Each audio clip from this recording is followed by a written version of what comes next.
he was with them, watching out for them. We get a vivid picture of the importance of camaraderie and the importance of community. In this verse in Ecclesiastes, it talks about the mutual benefits of friendship. Friendship will help you when you fall. In church, you will fall at some point. I'm not speaking doom over you. I'm stating a fact that there are going to be a time in your life where you're going to need a friend. You're going to need somebody who's able to link arms with you and help you pick up when you don't know if you can pick up yourself. There will be times when you need a friend, times when you fall. It talks about accomplishing more. I need people to help me to accomplish the things God has called me to accomplish. I cannot do it on my own. I am not effective enough. I am not strong enough, smart enough. I can't be all things to all people, so I need others around me to help you. And then it just plain talks about survival. You need other people just to survive. You can't be all on your own all the time. You'll go crazy. You'll go nuts. You won't be yourself. You won't be able to be who God called you to be. You need people. It talks about, them keeping warm. It's not talking about a spouse keeping you warm at night. When you would travel in the old days and you were out in the desert, it gets cold at night. And if you didn't have somebody next to you, you would freeze to death. It's a very real threat. And you need somebody to help you to survive and to keep warm when it gets cold. This is a godly principle. And I believe God is speaking us today, and especially men who would say, I don't need anybody and I am better off by myself. What good are friends to me? I've said those words as a young man. I thought I was okay. I thought I didn't need anybody. I thought I was a lone wolf. Okay? I've thought that myself. I'll just do my thing and I'm good. But men, that is a lie from the pit of hell. That's exactly what the enemy wants you to think, that you don't need community, that you don't need people, and that you don't need friends. That is a lie from the pit of hell. We need others to help us when we feel weak. We need true fire friends. So I'm going to talk to you about some characteristics of what a true fire friend is, and I hope that it will be a blessing to you. Let's talk about a few characteristics. Number one, a true fire friend goes with you into the fire. Plain and simple. Plain and simple. Proverbs 17:17 says, a friend loves at all time, but a brother is born for adversity. We're talking about friends. Why are we talking about brothers? Well, God will put people in your life to help you. God will put people that will lift you up and to walk with you. But you've got to pray for them, you've got to look out for them, and you've got to invest into them. Right? You've got to build these relationships. We are likened so many times in the Bible, likened unto sheep. Okay, we're a flock. This is a flock. And sheep by themselves, they're not really that strong. They're not really that powerful. Their strength of the sheep, the safety for a sheep is in a flock because they're a herd animal, right? We have the shepherd who watches over us, but we have each other also, giving each other strength and comfort and helping one another. And we stay with the flock, we stay alive, okay? Church, it's the same with your spiritual life. You stay with the flock. You're not a target for the enemy, right? There's great strength in being in a flock. I think of turkeys. You guys know I like to hunt. Turkeys are the stupidest creature that I think God made. Okay, they're really dumb. Okay, I'm just saying that, all right? Turkeys are stupid, okay?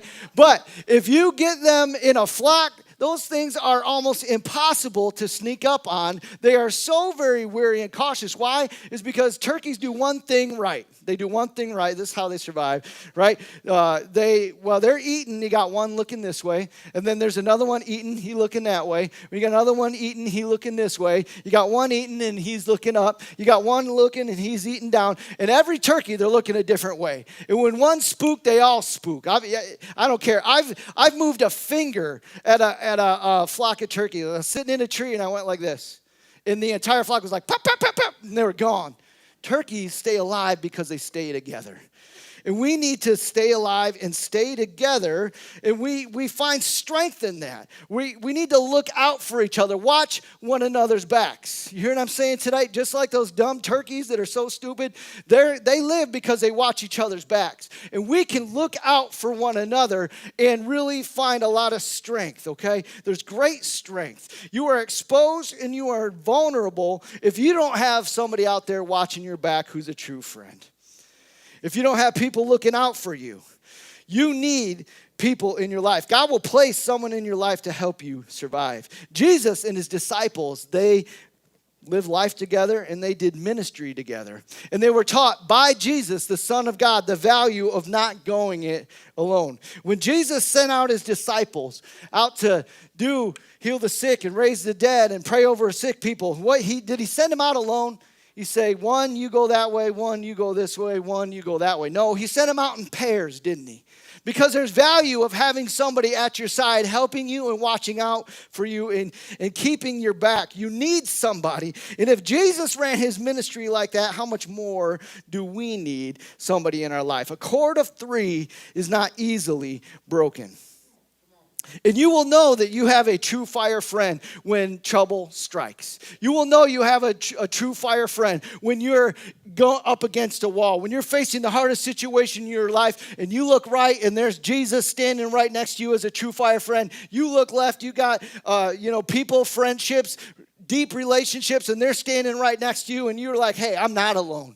I'm not alone. I can face this thing. I can win. I can get through this. But when we're out there all by ourselves, man, we're vulnerable. We need Jesus and we need friends to help us get through.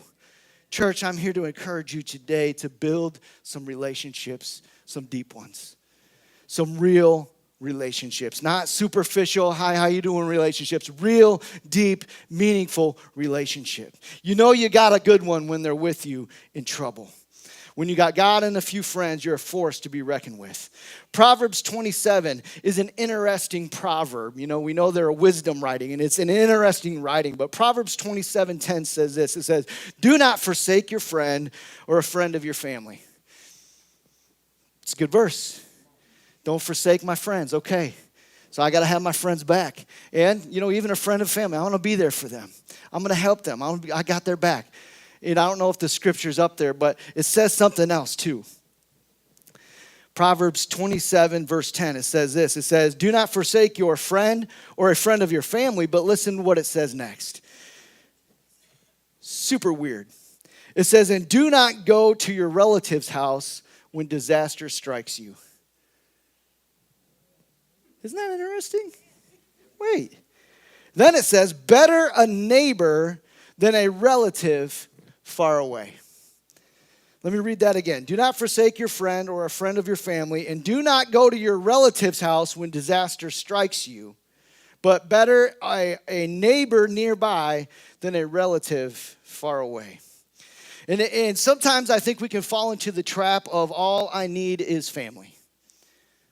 Family and family only. And we look at others and we think, yeah, these people are great. Yeah, they're cool. I like them. They're good people. But I don't get real close. You say, well, I have my family. I got my wife. I got my kids. I got my mom. I've got my dad. Got my brother. Got my sister. I'm good. I don't need anybody else. Just my family. That's all I need. And we're good at that. But the problem is you're not always able to be close to your family. Sometimes your family is a little bit farther away than you'd like them to be. Maybe they're far away proximity. Think about me. I'm down here living in Florida. I have my whole support system and family. They're up in Michigan, okay? Way up there. I think that's north. I'll just pretend, okay? They're up in Michigan. If I wanted to rely on just my family, I'd be in trouble. If I break down on the road, they used to be my first call. Call them up. But I'm not able to be close to them. I need more people than just them right now. And my mom and my dad, I love them, and they love me, and I would do anything for my mom. I would do anything for my dad. They're in Michigan. I need people who are here, right, who I can call, who I can count on, who got my back, who when I reach out are like, yeah, we got you. Don't worry about it. We'll come and get you. Okay, I need people that can be here now. Okay, I can't just rely on my family only. Okay? Maybe, your family's emotionally far away. Maybe no matter how much you want to be close to them, they're just not close with you. Okay, you call them all the time, they don't answer your calls. Maybe you try to meet with them, they don't meet with you. Maybe your kids are grown and moved out like me. How do you think my parents feel? They used to rely on me for a lot of stuff. I remember every year I'd help them, I'm going to say this in a nice way, harvest every animal that they raised and butcher them. I used to do that. As the oldest son, I helped my parents do that. Now they got to have other people in their lives who help them do that because I can't always do that anymore. So they've had to learn. They've had to adapt. Maybe, they're emotionally, they're far. Maybe they're physically, they're far. You can't just only rely on your family because God wants you to have other deep, meaningful relationships, and that's okay, church. It's okay. I think about my wife. Love her to death, do anything for her. Deb and I have been inseparable since the day we met. We have. You try to keep us away, good luck. It ain't going to happen. Okay, you try to pull us apart. I maybe could do a week, maybe. But I wouldn't, I'd be like, I don't know. I love my wife. But I can't be emotionally for her like another woman in her life can be when it comes to, just the pressures that a mom faces. I don't know how, I'm not a mom, I'm a dad. Okay, so I think like a dad, I act like a dad, I do dad things, I shoot deer, I hunt animals, I do stuff, I don't care about shopping, I hate it. Dad wants to go shopping, I'm like, oh, Lord, are we done? I try to do it as fast and efficiently as possible. Deb needs another lady who's going to stop and talk about polka dots versus stripes. I don't know what y'all be doing over there. I can't be there for Deb like that because I'm just not wired that way. Ladies, you need friends. You need friends, ladies, who can come alongside of you and talk about whatever y'all be talking about, okay? Girl talk. Guys, we're the same. It's just on a different level. We like to pretend like, them ladies, they just be social. We're men. You need people to talk about football with you. Your wife don't care about football. My wife don't care about deer hunting. I tried to talk to her about trolling motors. She's like, Pete, stop talking to me about stupid trolling motors. I don't care. Okay. Well, she did. But I did wear you down. I wore you down because I talked about trolling motors for like a whole year. I talked about trolling motors. Every day I'm like, guess what this trolling motor does? She's like, it steers the boat. But then I talked to other people. My guys, Ralton, you talked to me about trolling motors and he liked it. I think he led me to believe. Jonah, you talked to me about trolling motors. You liked it. I need people who are going to talk about stuff I'm interested in. My wife can't meet me on that level because she just ain't wired that way. I need friends to talk to me about stuff and dad's stuff. When dads go through stuff. When dads, have a lot of pressure to provide and all these things. I need other guys who can help me and encourage me and strengthen me in those things. Men, we need friends too. Women, you need friends too. And guess what? As much as I love my kids and as much as I love my family, right? Kids grow up and they move away and they're not always going to be there, right? Like they are now. Not that they don't love me, not that they don't care about me, not that they are bad kids. It's the nature of life. Even grandkids get older, guys, and get busy and get families and get jobs. You don't want to be at the end of your life in that place where your kids are grown, your grandkids are grown, and you didn't build any relationships in your life. It's just you and your wife, and she's like looking for you to fulfill things that you cannot fulfill for her, and vice versa. You need friends. And the important thing to realize here, guys, is don't wait till you need a friend to find a friend. Okay? Because if you wait till you go into the furnace to find a friend, it's going to be hard. Find a friend before the fires happen. And let me just encourage you, church, fires are going to happen. So find a friend now. Don't wait till the fire comes. Because you want to turn and be like, I know this guy's got my back. I know this guy's going to be there. This guy's my friend. I need friends, and so do you. Because it happens. You can't only rely on your family, although your family's there for you, but you need people who can be there in real time. Real time, church. Real time. Proverbs 27. talks about another type of friendship, right? We know there's other kinds of friends too. A fire friend will tell you the truth even when it hurts. Did you guys hear that this morning? A fire friend will tell you the truth even when it hurts. Proverbs 27 verse 5, it says, better is an open rebuke than hidden love. Wounds from a friend can be trusted, but an enemy multiplies kisses. One who is full loathes honey from the comb, but the hungry, even what is bitter, tastes sweet. Verse 8, like a bird that flees from its nest is anyone who flees from home. It's a natural part of life. 9, perfume and incense bring joy to the heart, and the pleasantness of a friend springs from the heartfelt advice. A proper friend won't always allow you to walk into hard things or make mistakes or live in a way that's going to cause you harm just to spare you of your feelings. A true friend won't do that. A true friend will say, I don't care if you hate me. This is wrong, and you need to watch out. Okay, a true friend will tell you that. Just as God loves us enough to point out that sin is wrong and harmful. God loves us. That's why he tells us it's sin. He's like, this is going to harm you. Don't do it. A good friend will be the same. Dude, you're headed in a wrong direction. You've been talking to that girl on the phone. That's not your wife. Why are you doing that? You need to turn around and go the other way. That's what a true friend will say. An enemy will be like, yeah, man, she's kind of cute. Women, you don't know how guys are. No. You need a true friend who's going to keep you accountable, right? We need accountability. We need somebody who'd be like, you know what? The stuff that I hear you saying is very, very negative.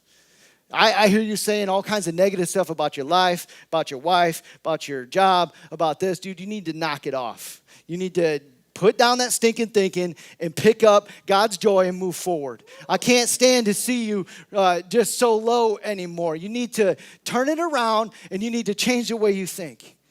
That's a good friend. Don't be quick to dismiss someone who isn't afraid to tell you the truth. Sometimes we want people to stroke our egos and tell us what we want to hear, but what we really need is someone who tells us what we need to hear, not what we want to hear. Sometimes the advice of a friend can make a huge difference and spare you from further harm. Remember, a fire friend, they're watching out for you. What kind of friend lets you walk into a harmful situation and doesn't care? But here's what I want to encourage you. We kind of understand this truth, but did you know that it takes a good rapport with someone before they feel the freedom to speak to you like that? Right? You have to build a relationship before you guys get to a place in your friendship where I can say, hey, dude, knock it off. You're messing up. Right? I can't just say that to any stranger and have it be well received. I can say it, but it ain't going to be received well. Okay? We need to get to a place with a friend where we're comfortable saying something like that to each other. No, it's coming from a place of love. Okay? And that takes time. You have to develop it. A real friend will not only call you out, but they're going to call you out in a way that you can receive it. You guys have to give each other permission to speak like that to one another. That's a rare but a valuable friendship. Not everybody has someone like that in their life. You need someone who's got your back. Having that kind of friendship takes work, intentionality, and commitment. Right? And commitment. And don't have all your friends. And don't have all your friends just fly.